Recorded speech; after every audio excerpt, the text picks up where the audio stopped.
But ये it is for people to experience it themselves, क्योंकि ये हम सबकी अपनी इंडिविजुअल जर्नी है। राइट। या लेकिन इसमें भी मिलेगा, दैट्स इट। अब वही है ना कि मैं कहना चाहता हूँ पर सब कह नहीं सकता।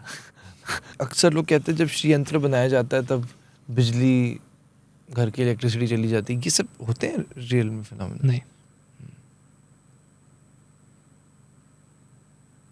श्री यंत्र कोई भी बना सकता है? हाँ, कैसे बनाते हैं? डिपेंड करता है। श्री यंत्र अगेन जो मैंने साधना बताई उसमें आप मेंटली बनाते हैं अपने शरीर में। ओके, बाकी आप पेपर कैसे करते हो? थोड़ा सा अपना वैसे ही, process। आई इमेजिन इट, मैं उसको ड्रॉ नहीं करता। यंत्र बॉडी पे, राइट। और फिर पहले समझते हैं कि थोड़ा बहुत समझते हैं कि क्या है ये यंत्र, चक्र, मंडल। बेसिकली चक्र मीन्स अ सर्कल और अ सर्कल ऑफ इन्फ्लुएंस।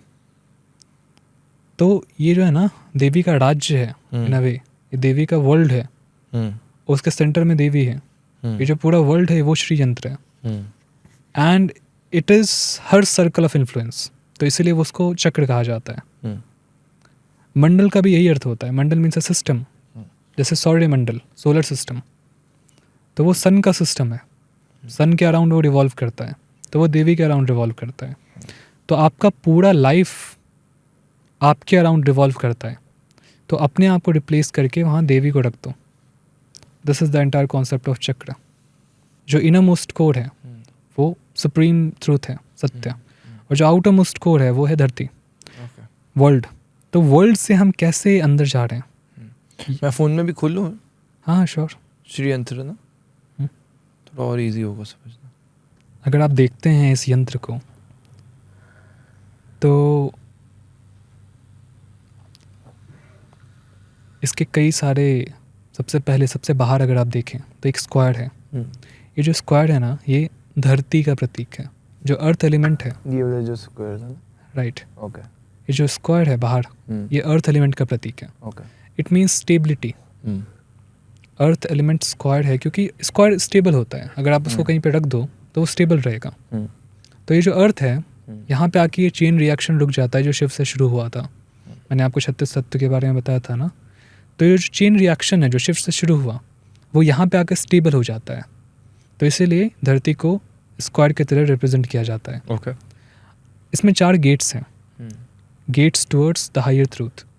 तो ये 4 गेट्स हैं, 4 मार्ग। ये वाले गेट्स, यस, 1, हाँ ये, और सभी सारे कॉर्डिनेट्स, राइट 1 2 3 4। तो ये 4 पिलर्स हैं शिव ज्ञान के, या 4 मार्ग हैं, 4 एंट्री गेट्स।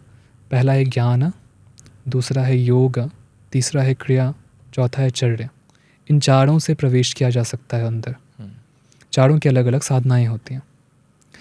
फाइनली आप अंदर जाओगे तो आपको बहुत सारे पेटल्स दिखते हैं, 16 पेटल्स, और उसके अंदर फिर 8 petals. Lotus petals? Yes, lotus petals. इसके अपने भावना उपनिषद में ये बहुत अच्छे से डिस्क्राइब किया गया है कि ये सब क्या हैं। ये अलग अलग तरह के इमोशंस हैं। हाँ, 16 types of emotions, 16 type of desires, in fact 16 type के डिज़ायर्स होते हैं। उसको आपको क्रॉस करना होगा, वो सारे डिज़ायर से ऊपर उठना होगा। And then within it is the 8 पाश, अष्टपाश, जो 8 पेटल्स, नहीं 8 पेटल्स बाहर के 16 पेटल्स, फिर आप अंदर प्रवेश करते हो तो 8 पेटल्स। तो ये जो 8 पेटल्स हैं वो है अष्टपाश। अष्टपाश यानी जो 8 बंधन है जो आपको बांध के रखते हैं। पाश यानी रस्सी। रिलेशनशिप्स, उसमें आता है भय यानी डर, फिर उसमें आता है ईर्ष्या, फिर उसमें आता है अभिमान, जाति और कुल का, फिर उसमें आता है लज्जा, शर्म। इस तरह के 8 होते हैं। पाश से जो बंधा है वो जीव है, और जो पाश से मुक्त है वो शिव है, ऐसा लिखा है शास्त्रों में। पाश युक्त भवेत जीव, पाश मुक्त सदाशिव। इससे जब आप अंदर प्रवेश करते हो तो फिर ये शिव शक्ति का इंटरप्ले है। शिव शक्ति का इंटरप्ले।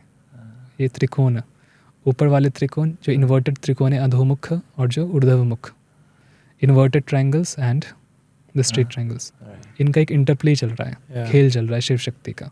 फिर आपको वो डिस्कवर होता है, और फिर आप अलग अलग स्टेजेस से ऊपर बढ़ते हो शिव शक्ति के। अहम अहम इदम इदम, अहम इदम इदम अहम, फिर अहम। तो एक पूरा एक प्ले है इनका कि हम और ये दुनिया के बीच का प्ले, मेरे और इस दुनिया के बीच का प्ले, वो है शिव शक्ति का प्ले।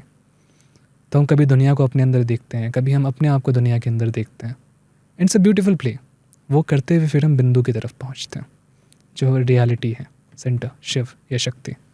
तो सेंटर में एक बिंदु आपको दिखेगा। पहुंचना है।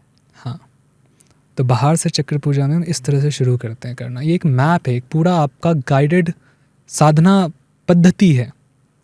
This is the entire process starting from the end to the beginning, right. है ना। ये अवरोहन आरोहण का मार्ग है, यानी ऊपर से नीचे आना, नीचे से ऊपर जाना। तो जब आप श्री विद्या की साधना की बात करते हो तो ये जो बीच का बिंदु है, तो आप ये सोचते हो बिंदु यहाँ पे है, राइट। और फिर इस तरह से हाँ, ट्रायंगल हाँ, बना है, right, inverted right, triangle right, बना है, और उस तरह से गेट्स आ रहे हैं, हाँ, और फिर आप वो मंत्र का जाप कर रहे हो, राइट। Like this. क्योंकि अगेन बॉडी में जो हमारा ये माइक्रोकॉस्म है, इसमें जो हायर ट्रूथ है वो ऊपर है, सहस्रार। जो लोअर ट्रूथ है वो नीचे, मूलाधार के पास। तो आपको नीचे से ऊपर की ओर उठना है। लोग यूजुअली अपने टेम्पल्स में भी रखते हैं यंत्रों को। हाँ, why do they keep it? क्या होता है? बस प्रतीक है, Significance? प्रतीक है और कुछ नहीं। एक सिंबॉलिज्म कि मुझे ये पाना है।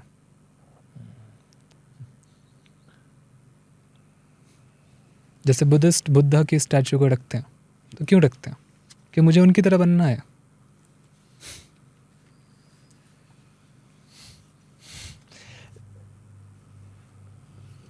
रॉ थॉट आता है कि यंत्र रखने से मेरी सारी मनोकामनाएं पूर्ण हो जाए। इंसान हर कुछ तो यही करने के लिए कर रहा है कि सारी मनोकामना पूर्ण हो जाए। करेक्ट। हर दूसरे मंदिर में तो यही लिखा रहता है, यहाँ पे आओ, माथा टेको, सारी मनोकामना पूर्ण हो जाएगी। यू नो, आई नो कि नहीं होती। होती तो लोग भटकते क्यों? एग्जैक्टली, और अगर हो ही जाती तो आज तक सबकी हो जानी चाहिए। एग्जैक्टली। It's a journey. ये पूरा मार्ग मनोकामना पूरा करने का मार्ग है ही नहीं। ये पूरा मार्ग है अपने आप को जानने का। और जब आप अपने आप को जान लेते हो तो कुछ बचता ही नहीं। एग्जैक्टली, तो आप जीवन को भी उतने अच्छे से एंजॉय करोगे, और आप अपने योग में तो रहोगे ही। बट श्री विद्या का आपने बताया ना, श्री विद्या की यही खासियत है कि वो डिजायर्स भी देंगी और मोक्ष भी देंगी। राइट। इस पूरे प्रोसेस में हाँ। मैं आपको स्पंद कारिका से एक श्लोक बताता हूँ। उस श्लोक का अर्थ है कि ये जो मंत्र हैं, ये मंत्र चेतना से ही बाहर निकलते हैं। फिर साधक की जो इच्छाएं हैं उसको पूरा करके वो साधक के मन को लेके वापस चेतना में लौट जाते हैं। ब्यूटीफुल। तो ये सारे देवता या श्री विद्या, ये उसी चेतना की अभिव्यक्ति है। और जब तक आपकी सारी इच्छाएं पूरी नहीं होती, तब तक आप उस मोक्ष को प्राप्त नहीं होगे। जो इच्छा है वो भी पूरी हो जाएंगी। श्री विद्या की ये ताकत है। राइट। या तो आपकी इच्छाएं वो पूरी हो जाएगी या वो खत्म हो जाएंगी। और फिर वो आपके माइंड को लेके, आपके ईगो को लेके बैक टू कॉन्शियसनेस। अच्छा, ये कैसे पता चले किसी को कि मुझे श्री विद्या करनी चाहिए कि नहीं? मन ही है आपका, अपना अंदर से आवाज आएगा। अब जैसे आज सुन के किसी को अंदर से हुआ, अगर ये सुन के एक्साइटमेंट हो रही है तो क्या उससे शुरू करना चाहिए? करके देखिए क्या होगा अधिक से अधिक। कोई चीज़, जैसे हमने स्टार्टिंग में डिस्कस किया, तांत्रिक प्रैक्टिस कई बार हानिकारक भी हो सकती हैं। तो ऐसे क्या चीज़ है जो माइंड में रखनी चाहिए जिससे कि हानिकारक नहीं होगा? क्योंकि जो हानिकारक एस्पेक्ट हैं वो बहुत बाद में आते हैं। ओके, एज आई सेड, दक्षिणाचार्य जो फिर आगे आता का हमने है, उसको right. 9 में डिवाइड किया था ना। ओके।